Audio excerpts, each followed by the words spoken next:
ನಮಸ್ತೆ ಫ್ರೆಂಡ್ಸ್, ಸವಿಪಾಕ ಶೈಲಿ ಚಾನೆಲ್ಗೆ ತಮಗೆಲ್ಲರಿಗೂ ಸ್ವಾಗತ. ನಾನಿವತ್ತು ಬೆಂಡೆಕಾಯಿ ಪಲ್ಯ ರೆಸಿಪಿನ ಮಾಡಿ ತೋರಿಸ್ತಾ ಇದ್ದೀನಿ. ಬೆಂಡೆಕಾಯಿ ಫ್ರೈನ ಯಾವ ರೀತಿ ಮಾಡೋದಂತ ನೋಡ್ಕೊಂಬರೋಣ ಬನ್ನಿ.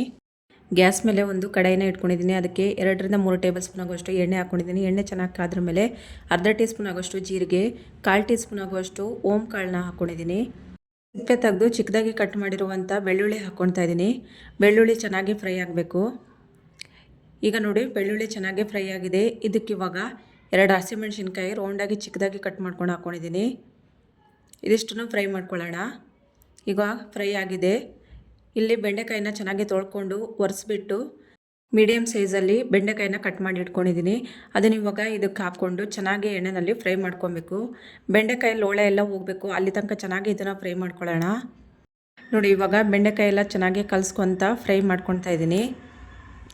ಇದಕ್ಕೆ ಇವಾಗ 1 ಸ್ಪೂನ್ ಆಗುವಷ್ಟು ಉಪ್ಪು ಹಾಕ್ಕೊತಾ ಇದ್ದೀನಿ. ಉಪ್ಪು ಹಾಕ್ಕೊಂಡು ಚೆನ್ನಾಗಿ ಇದನ್ನು ಮತ್ತೆ ಫ್ರೈ ಮಾಡ್ಕೊಳ್ಬೇಕು. ಬೆಂಡೆಕಾಯಿನ ಚೆನ್ನಾಗಿ ಒಂದು 15 ನಿಮಿಷ ತನಕ ಚೆನ್ನಾಗಿ ಇದನ್ನು ಫ್ರೈ ಮಾಡ್ಕೊಂಡಿದ್ದೀನಿ. ಇವಾಗ ಇದಕ್ಕೆ 1-2 ಈರುಳ್ಳಿ ಮೀಡಿಯಮ್ ಸೈಜಲ್ಲಿ ಕಟ್ ಮಾಡ್ಕೊಂಡು ಹಾಕ್ಕೊಳ್ತಾ ಇದ್ದೀನಿ. ಈರುಳ್ಳಿ ಹಾಕ್ಕೊಂಡು ಮತ್ತೆ ಇದನ್ನು ಚೆನ್ನಾಗಿ ಫ್ರೈ ಮಾಡ್ಕೊಳ್ಬೇಕು. ಬೆಂಡೆಕಾಯಿ ಲೋಳೆ ಎಲ್ಲ ಕಡಿಮೆ ಆಗ್ತಾ ಬರ್ತಾ ಇದೆ. ಬೆಂಡೆಕಾಯಿ ಮತ್ತು ಈರುಳ್ಳಿ ಚೆನ್ನಾಗಿ ಫ್ರೈ ಆಗ್ತಾ ಇರಲಿ, ಅಲ್ಲಿ ತನಕ ನಾವು ಒಂದು ಪುಡಿನ ರೆಡಿ ಮಾಡ್ಕೊಬೇಕು. ನೋಡಿ, ಇವಾಗ ಒಂದು ಮಿಕ್ಸಿ ಜಾರ್ ತಗೊಂಡಿದ್ದೀನಿ. ಕಡಲೆ ಬೀಜನ ಚೆನ್ನಾಗಿ ಹುರ್ಕೊಂಡು ಸಿಪ್ಪೆ ತೆಗೆದು ಮಿಕ್ಸಿ ಜಾರ್ಗೆ ಹಾಕ್ಕೊಂಡಿದ್ದೀನಿ.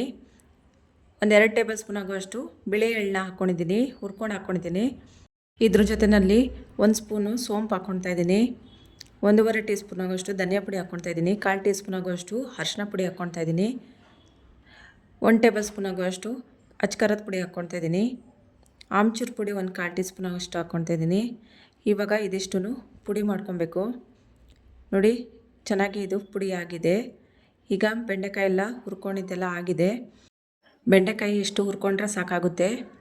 ಇವಾಗ ಇದಕ್ಕೆ ನಾವು ಏನು ಪುಡಿ ಮಾಡ್ಕೊಂಡ್ವಲ್ಲ ಆ ಪುಡಿನ ಇವಾಗ ಬೆಂಡೆಕಾಯಿಗೆ ಹಾಕ್ಕೊಂಡು ಚೆನ್ನಾಗಿ ಇದನ್ನು ಫ್ರೈ ಮಾಡ್ಕೊಳ್ಬೇಕು. ನಾವೇನು ಈ ಮಸಾಲಾನ ಹಾಕ್ಕೊಳ್ತೀವಲ್ಲ ಆ ಪುಡಿ ಹಾಕಿದ ತಕ್ಷಣವೇ ಡ್ರೈ ಆಗಿಬಿಡುತ್ತೆ. ಎಣ್ಣೆ ಎಲ್ಲ ಡ್ರೈ ಆಗಿ ತಳ ಹಿಡಿಯುತ್ತೆ. ತಳ ಹಿಡಿಯೋಕ್ಕೆ ಬಿಡ್ದಂಗೆ ಚೆನ್ನಾಗಿ ಇದನ್ನು ಅವಾಗವಾಗ ಕಲಿಸ್ಕೊತಾ ಇರಬೇಕು. ಪುಡಿ ನಾವೇನು ಹಾಕಿರ್ತೀವಲ್ಲ ಆ ಪುಡಿ ಎಲ್ಲ ಬೆಂಡೆಕಾಯಿಗೆ ಚೆನ್ನಾಗಿ ಮಸಾಲ ಹಿಡಿಬೇಕು. ಅಲ್ಲಿ ತನಕ ಇದನ್ನು ಚೆನ್ನಾಗಿ ಫ್ರೈ ಮಾಡ್ಕೊಳ್ಳೋಣ. ನೋಡಿ, ಇವಾಗ ಬೆಂಡೆಕಾಯಿ ಪಲ್ಯ ರೆಡಿಯಾಗಿದೆ. ಇದನ್ನು ಇವಾಗ ಒಂದು ಪ್ಲೇಟ್ಗೆ ಸರ್ವ್ ಮಾಡ್ಕೊಳ್ತಾ ಇದ್ದೀನಿ. ತುಂಬಾ ಟೇಸ್ಟಿಯಾಗಿರುವಂತಹ ಬೆಂಡೆಕಾಯಿ ಪಲ್ಯ ಇವಾಗ ರೆಡಿಯಾಗಿದೆ. ನೋಡಿದ್ರಲ್ವ ಫ್ರೆಂಡ್ಸ್, ಬೆಂಡೆಕಾಯಿ ಪಲ್ಯನ ಯಾವ ರೀತಿ ಮಾಡೋದಂತ ತಿಳ್ಕೊಂಡು ಇಷ್ಟ ಆದರೆ ಲೈಕ್ ಮಾಡಿ, ಶೇರ್ ಮಾಡಿ, ಸಬ್ಸ್ಕ್ರೈಬ್ ಮಾಡಿ friends. Thank you for watching.